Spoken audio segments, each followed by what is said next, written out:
Selamat datang di mata kuliah Ilmu Dasar Keperawatan. Hari ini kita akan belajar mengenai genetika bersama saya, Ibu Siska. Nah, apa sih genetika itu? Genetika itu berasal dari kata gen. Gen merupakan unit terkecil informasi di dalam sel kita yang berisi instruksi tentang bagaimana tubuh kita berkembang dan berfungsi. Jadi gen ini berfungsi mengkode seperti warna mata, warna rambut, tinggi badan, dan lain-lain. Nah, apa sih itu DNA dan apa hubungannya dengan gen? DNA merupakan molekul yang membawa informasi genetik dalam organisme hidup. Jadi, DNA terlihat seperti gambar di samping ini, seperti tangga yang bengkok atau disebut juga double helix dan ditemukan dalam inti sel. DNA merupakan singkatan dari deoksiribonucleic acid. Nah, dalam bahasa Indonesianya, DNA itu disebut dengan asam deoksiribonukleat.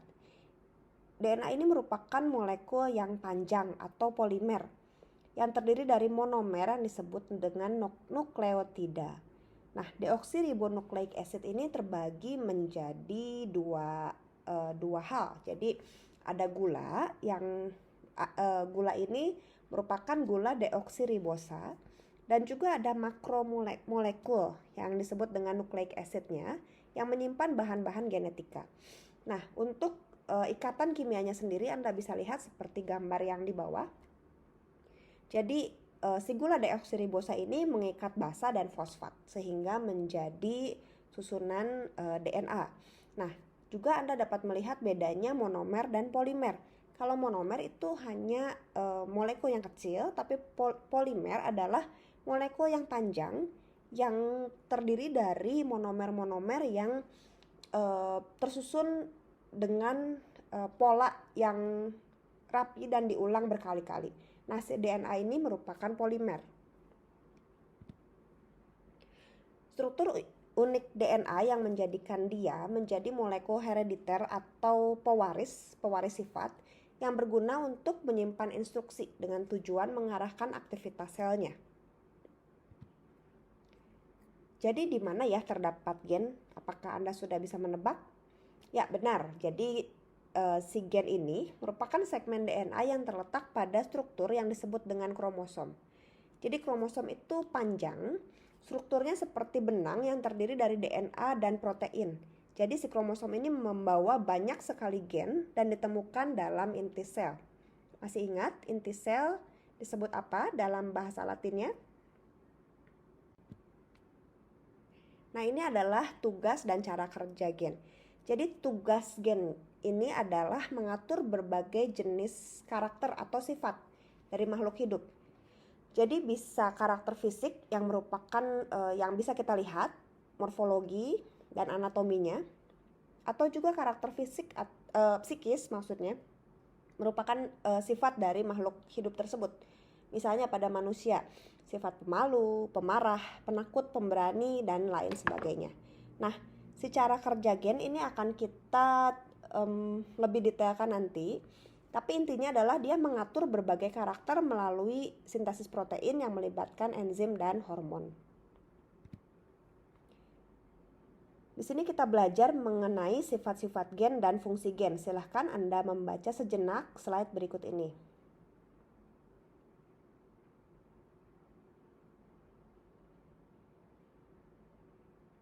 Nah, jadi sifat gen ini dia mengandung informasi genetik dan juga mempunyai tugas dan fungsi yang berbeda. Juga dapat mengadakan duplikasi saat pembelahan mitosis dan meiosis. Nah, si sifat gen ini ditentukan oleh susunan kombinasi basa nitrogen atau nukleotida. Fungsinya adalah menyampaikan informasi kepada generasi yang berikutnya, lalu dia sebagai penentu sifat yang diturunkan pada generasi berikutnya, dan juga mengatur perkembangan dan metabolisme.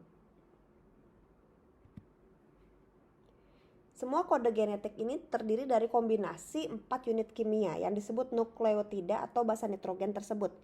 Jadi ada 4, adenin, timin, sitosin, dan guanin atau disingkat juga dengan ATCG. Ya, jadi Anda bisa melihat di sini, inilah 4 unit kimia ya, yang menyusun dari DNA tersebut. Ini merupakan gambaran dari ikatan kimia nukleotida tersebut. Anda bisa melihatnya pada gambar. Bagaimana ikatan kimia adenin, sitosin, timin, dan guanin. Seperti Anda lihat pada gambar, apakah Anda memperhatikan bahwa masing-masing nukleotida ini punya pasangannya tertentu. Jadi dia selalu berpasangan dengan nukleotida yang sama. Di sini Anda bisa melihat adenin berpasangan dengan timin, selalu berpasangan dengan timin. Anda bisa lihat guanin berpasangan dengan apa? Ya benar, guanin berpasangan dengan sitosin. Jadi ingat ya, pasangannya selalu setia. Adenin berpasangan dengan timin dan guanin berpasangan dengan sitosin. Nah, bagaimana sih cara kerja DNA kalau secara molekuler? Jadi, Anda bisa lihat pada gambar ini. Jadi, si 4 huruf DNA tadi membentuk kodon. Nah, ini bahan kimia ini diulang dalam berbagai aturan berkali-kali. Anda bisa lihat ada start dan stopnya, ada panah kecil ya, start yang segitiga, stop yang kotak. Anda bisa lihat di situ adalah mulainya aturan ini dilakukan lalu diberhentikan ya. Nah, si kodon ini membentuk gen dan gen ini memberitahu sel cara membuat susunan protein yang mengendalikan segala sesuatu dalam sel. Anda bisa lihat di sini ada singkatan-singkatannya ya. ALA, ASP, GLU, GLY itu apa ya? Nah, kita lihat pada slide berikutnya.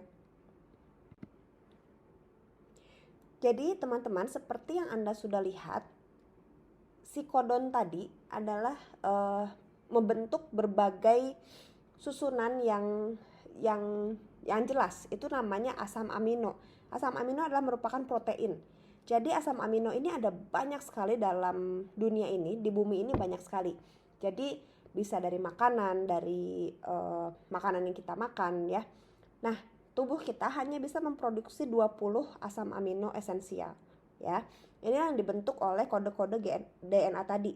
Jadi Anda bisa melihat singkatan ALA adalah apa? Ya, alanin ya.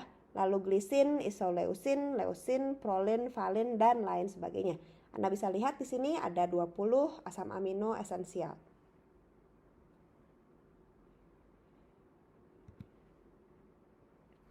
Oke, sekarang kita berkenalan dengan RNA. RNA merupakan singkatan dari ribonucleic acid. Jadi DNA mencetak RNA dan RNA mencetak protein.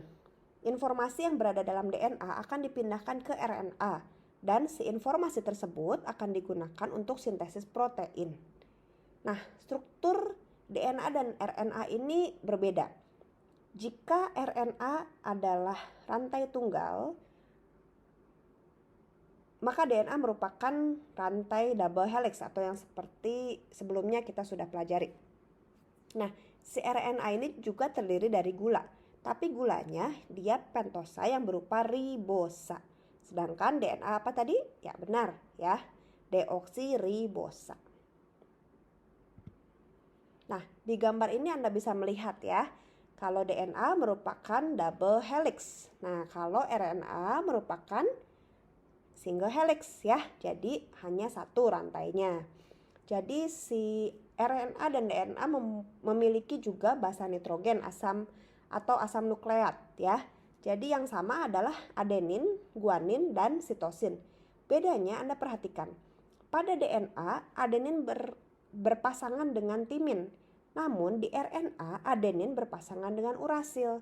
Jadi timin pada RNA itu diganti dengan urasil. Oke, jadi urasil akan berpasangan dengan adenin di RNA.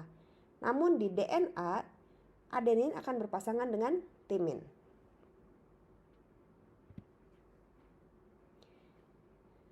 Di gambar ini Anda dapat melihat bahwa sel mempunyai inti sel atau disebut dengan nukleus. Nah, dalam nukleus itu terdapat kromosom. Nah, si kromosom ini di dalamnya adalah seperti benang yang panjang. Nah, itu ada struktur DNA di dalamnya ya. Seperti yang Anda lihat tadi, DNA itu terdiri dari 4 basa nitrogen. Jadi dia membentuk gen. Oke. Nah, si DNA ini ditemukan dalam nukleus dan juga di dalam cairan inti sel atau nukleoid. Nah, si RNA ditemukan dalam sitoplasma sel, nukleus dan ribosom. Inilah referensi yang digunakan untuk menyusun mata kuliah pada hari ini mengenai genetika. Terima kasih dan selamat belajar.